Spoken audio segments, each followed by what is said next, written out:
Hello everybody and welcome back to The Legend of Zelda Twilight Princess. Last video we returned from Death Mountain and we were told to go to the north. However, before we do, I realized there's actually quite a few things we can do in Kakariko that I kind of neglected to do last video. So we're going to quickly just kind of squeeze those in before moving on. We might as well. While we're here, this is of course an important location because the kids are here and we can come back at a later date. So first thing we're going to do is we are going to talk to the Goron by the bomb shop, because last video they mentioned that if you want to climb on their backs, they will shoot you up to a higher location, just like they did on Death Mountain. And what we're going to need to do is to climb Kakariko, because we need to get to the highest point where we will be awarded with a pretty sweet prize. So that was the shop that we blew up all of Barn's bombs in. If you remember, we did that when we were a wolf.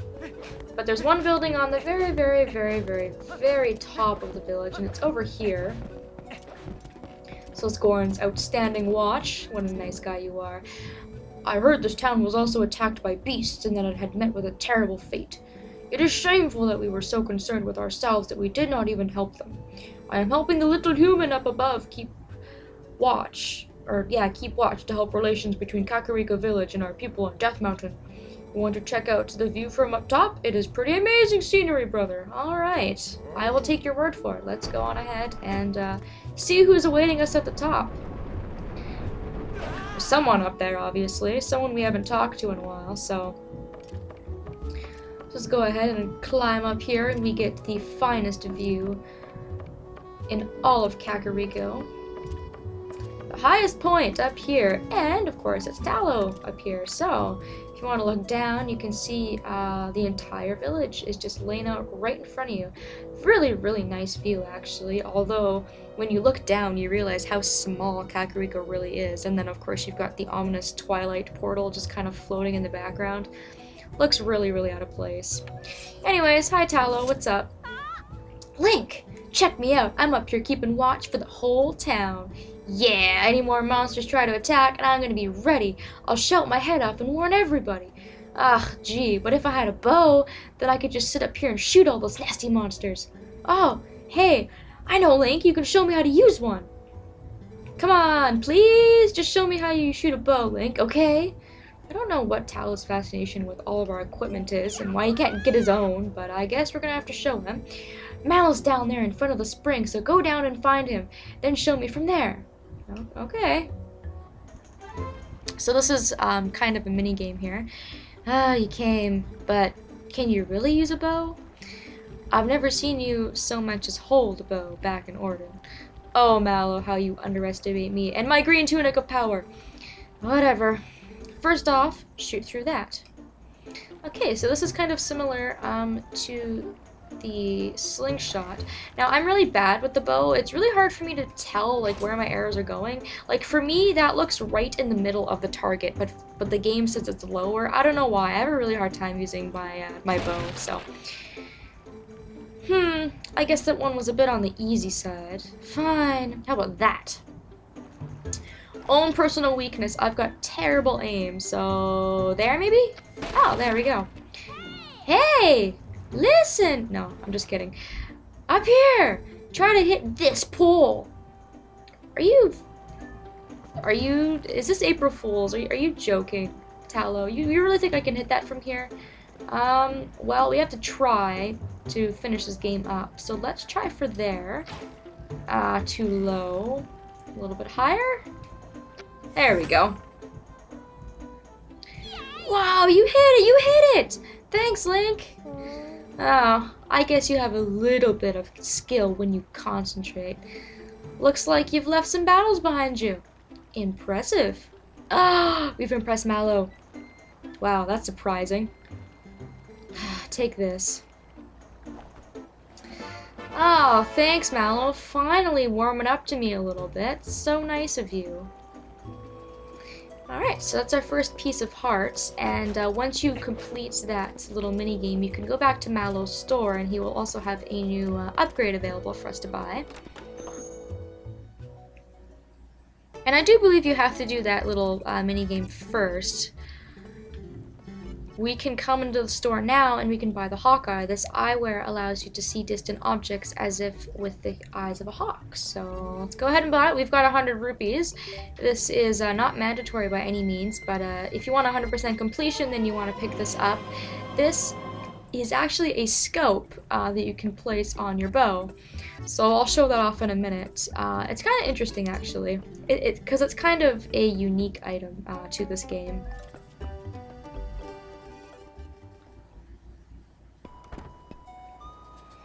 Okay, so we've got the scope, the hawkeye I should say. So now what you can do is you can combine it with the bow and arrow, and it will put the bow and arrow, or it'll put a scope on your bow and arrow. And then if you want, you can press R to switch it to just a regular bow and arrow. But you can see now we've got a handy scope right in the middle as our crosshair, and then we can zoom in or zoom out to hit pretty much anything. I mean, this scope is probably good enough to shoot Talo right in between his stupid little head, or in between his stupid eyeballs on his stupid head rather. But if we were to try and hit this pole, it would be very, very easy for us. You can see it's so easy to just sit there and get anywhere you want to actually hit, and it's really no problem. This scope has ridiculous range. I mean, I'm zoomed right in, and if I zoom out, you can see how far away I am. You can't even see Talo up here. He's kind of just like a little shadow with our regular bow and arrow. So yeah, interesting item, but unfortunately it doesn't really get a lot of use just because it's really time consuming to aim it and everything like that. I don't really use it all that much, although maybe for fun I'll use it or something. We're gonna get some more heart pieces though. You can also combine your bombs and your bow and arrow as well. We bought bombs in the last episode from Barnes. But this is actually also a feature I really like about this game is you can combine your bows and your arrows, and you can shoot distant rocks and things that need to be blown up, such as that, which is going to reveal a heart piece for us. So we need to grab that with our boomerang and bring it to us. There we go. Thank you. Another piece of heart for us. And last but not least, there's of course another set of boulders over here, and we can't just leave this place unexplored. So let's go behind here, and for some reason there are no other chickens in Kakariko, but there's just one random white chicken and one random black chicken just hanging out. They've got no kids, no anything. They're just, I don't know, they're just hanging out. It's kind of weird. Oh well. Kind of strange. This area seems to kind of come up behind the spring, which I think this is the only spring that actually does that, but it's kind of unique because this is where the light spirit was, and you wouldn't really think that there'd be like an area behind here, but there's actually a whole kind of area. So let's go ahead and put on our boots, and if you sink down to the bottom, you'll see there's a chest down here. I could have probably came and got this one later, but hell, I'll get it now. We are already on a roll with these heart pieces. And that makes 3 for this video.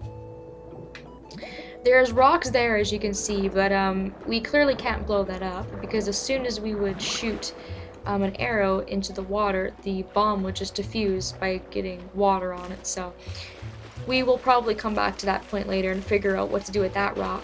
And then of course you can use a shortcut and come back this way, and you can't jump up there if you're curious. You have to use the rocks to go the way you want to go. So that's all I wanted to do.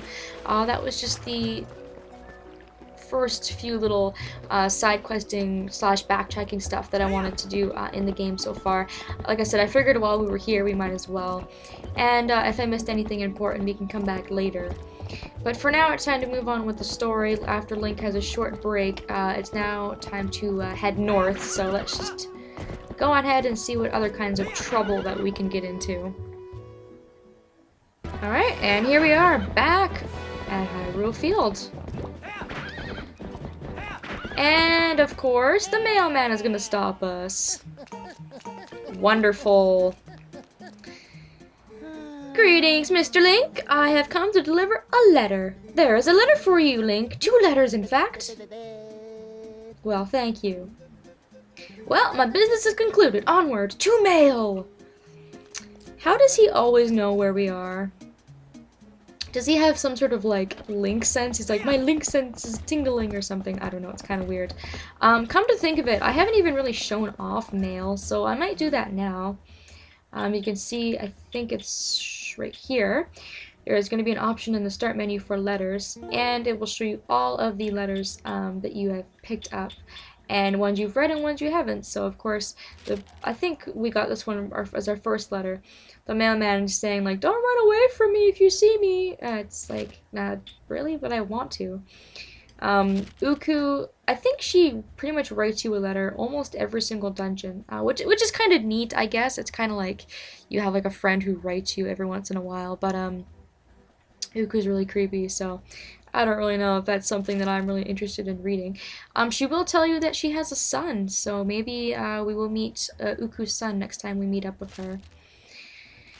And then, of course, you will also get regular mail from Mallow's store as well as Barnes Bombs. So if there's anything that Mallow is selling, he will go ahead and he will mail you about it. And if Barnes has any new bombs available, he will also mail you about it. So I don't really find mail to be overly useful because a lot of the things that you can find out are pretty self-explanatory, and the game kind of tells you about them anyways.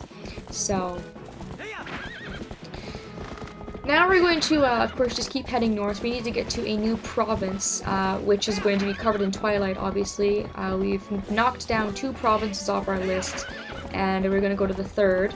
And of course, we're going to cross the beautiful Bridge of Eldin, which is where we fought that creature for Colin. I love this. I love the bridge in this game. I don't know why, but it just looks so awesome to me. This bird is not awesome, however. I could have shot it with an arrow, but I was just too lazy. If an enemy attacks you, what will happen is Link will hang off the side of his horse. Go away. Ugh. Stupid birds. Thank you. You won't fall off, which is kind of nice, but you will kind of like hang off the edge, so. Alright. So, of course, these boulders stand in our way, so let's go ahead and let's get rid of them. I'm too lazy to switch to regular bombs, so I'm just going to go ahead and blow those up. And once we do, of course, we will get another one of those beautiful portals of Twilight. And we are now on a point of no return as they take the bridge away. This is also a stage in Super Smash Bros. Brawl, by the way, so every time I see the Bridge of Eldin, I think of Super Smash Bros. Now. That's a random tangent, though. Point is, we can't go back, and since we are not Wolf Link, we can't take care of those shadow beasts, so all we have to do is kind of move on forward. We are stuck. But luckily, we've been going the right way, so hopefully we will be able to actually make some progress here. Just ride opponent through this canyon. Alright. And get past all these guys who are very annoying and are in my way. And we come up to our next curtain of Twilight. Alright. So, pretty short episode today, but there really wasn't that much to do. It was just those little bit of side questing and collecting, and next video we will go ahead and we will venture into the world of Twilight once again and see what we can find. So thank you so very much for watching, and I will see you guys next time.